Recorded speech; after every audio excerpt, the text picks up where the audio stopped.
I'm Kathryn, and I'm at the University of Manchester, and I work with Paul Connolly. Today, I'm going to talk about the dirty secret behind cloud formation.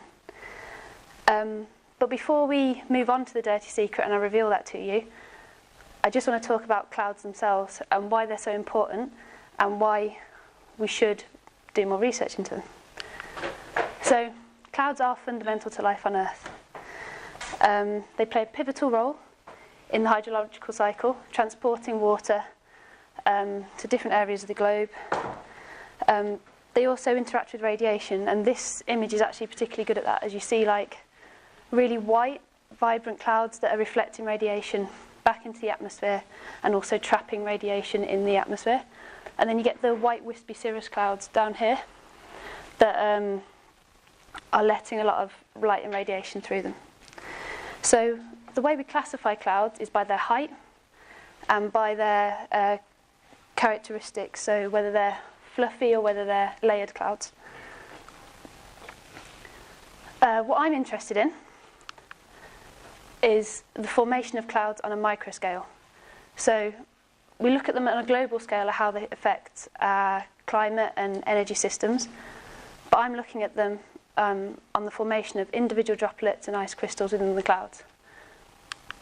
And if you look closely enough, you might even find a aerosol in a warm conveyor belt, but you'll probably have to talk to Stavros about that. So let's get on with it and go down to the microscale and look at these individual droplets.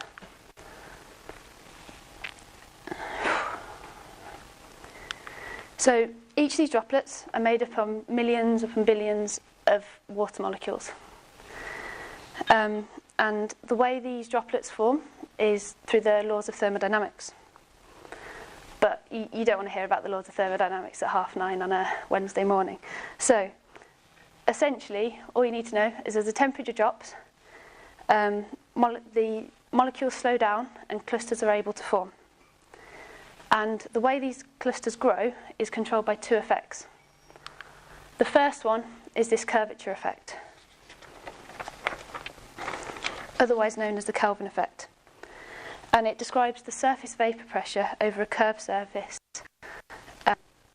And the way I like to think about it is the larger the curve, or the larger the particle, the more intermolecular forces that can act.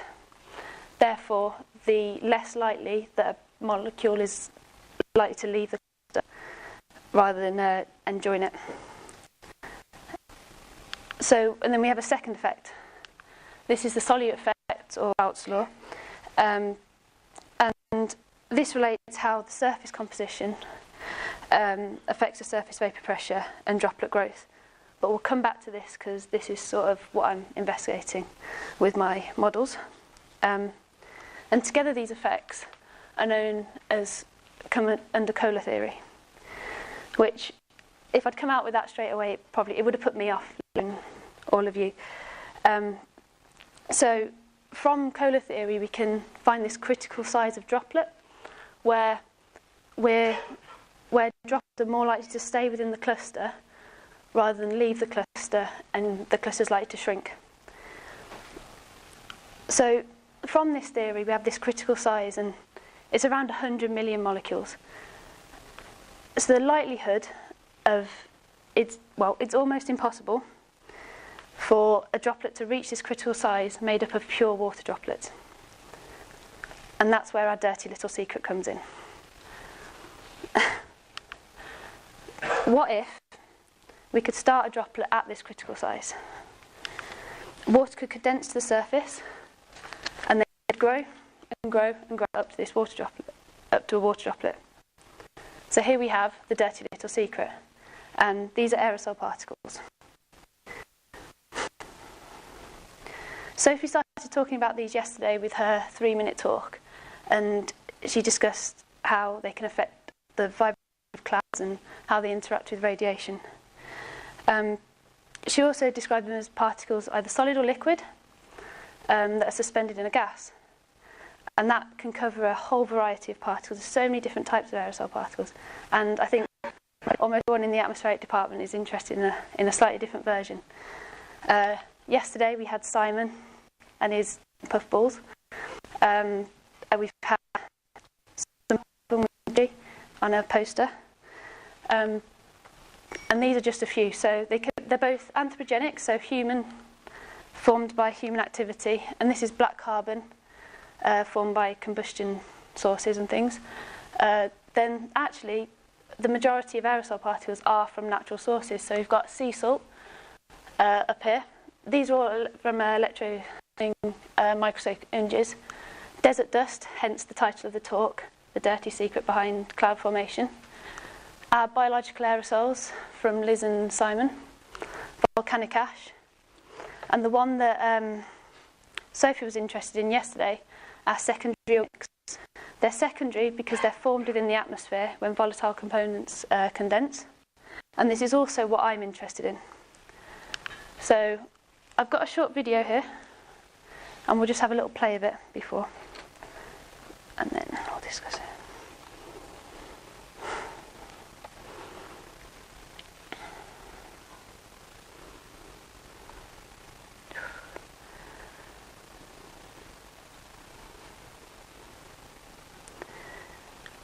So what's happening here is there's a secondary organic aerosol is being put under a change of relative humidity. The relative humidity is increasing and water is condensing to its surface. The key thing we're looking at here is there's this separation forming between the outer shell and the core. And if you remember that second effect that I was talking about with droplet growth, it's that outer shell which has an effect on our equations. So there's a lot of talk at the moment about how this can affect our predictions of cloud formation and droplet growth within models. This video was created by Lindsay Rembrandt-Wolf in her department, and she's been doing a lot of research both on how viscosity and solubility interacts and causes this effect with a core, aerosol core, and outer shell. So that's the experimentalists, and then it comes down to modelers to model this. So we use these aerosol shell models, and we see they're made up of many shells, and we solve the diffusion equation on each of these boundaries to calculate the change in composition. So the colour here corresponds to the concentration of the water mole within the aerosol particle. We can see it's around 0.1 we've started with here, and we've got a size scale.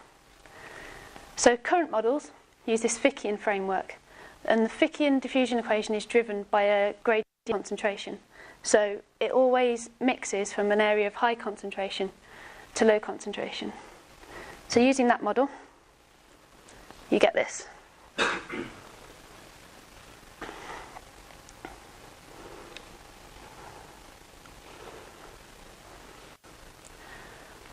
However, thinking back to the video we watched, it's not. It might, in some situations for some chemicals, it may look like this, but not for all. And whatever substance you use, diffusion will always happen at the same rate, and it will just depend on the diffusion coefficient. However, Paul and myself have been working on this model using the Maxwell-Stefan laws of diffusion, and that uses a gradient in chemical potential to derive the changes in fluxes across the shell boundaries. And that gives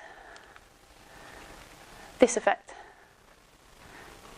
And we see that there's a shell forming on the outside, and it grows a little bit as the inner core equilibrates at a slower rate.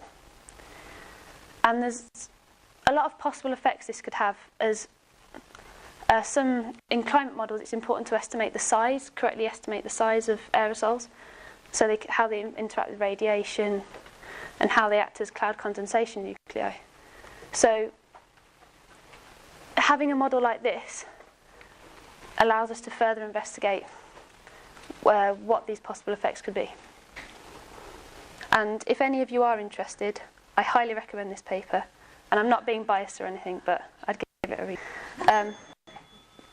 But what does this mean for cloud formation? And this is the next part of my project and where I'm moving on to. And how I'm going to investigate this is using a box. So it's using a parcel of air described by this box. And we have, so in this parcel model we have information on the number of droplets and the number of ice crystals within this box. And it's called a cloud parcel model. So what information do we need to put in there?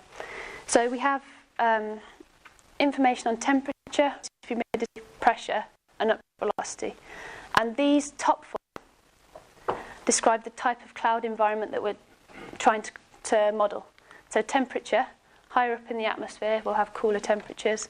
Relative humidity, how much water, which area on the globe, what type of environment we're starting at. Pressure, what height in the atmosphere we're starting this parcel to move at.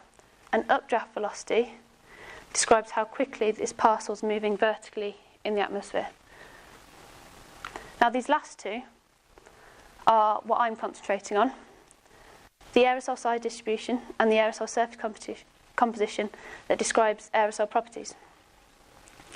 So aerosol size distribution, we use log normals, and by changing the number and the size of this log normal, we change whether in a polluted environment we'll have a lot more aerosol particles, in a less polluted environment we'll have fewer, so the curve will be lower. And we see these bins. So I'm using a bin parcel model. For each of these bins, we describe one aerosol particle, or one size of aerosol particle. And that's where my diffusion model comes in. So for every single one of those bins you saw on the log normal distribution, we solve the diffusion equation on our shell model. And taking that surface composition, we're able to use our Kohler theory to look at the activation of droplets, number of droplets and the number of ice crystals. So I've hopefully enlightened you on the dirty secret behind cloud formation. And from this talk, I'd just like you to take that aerosols are essential for cloud formation. Although we think of them as something dirty, they are essential for life on Earth. And our ability of an aerosol to activate depends on both size and chemistry. And if we want to understand, and in the future, what I want to understand is how this surface composition affects cloud properties on a micro scale. Cool, so thank you, and maybe a good question.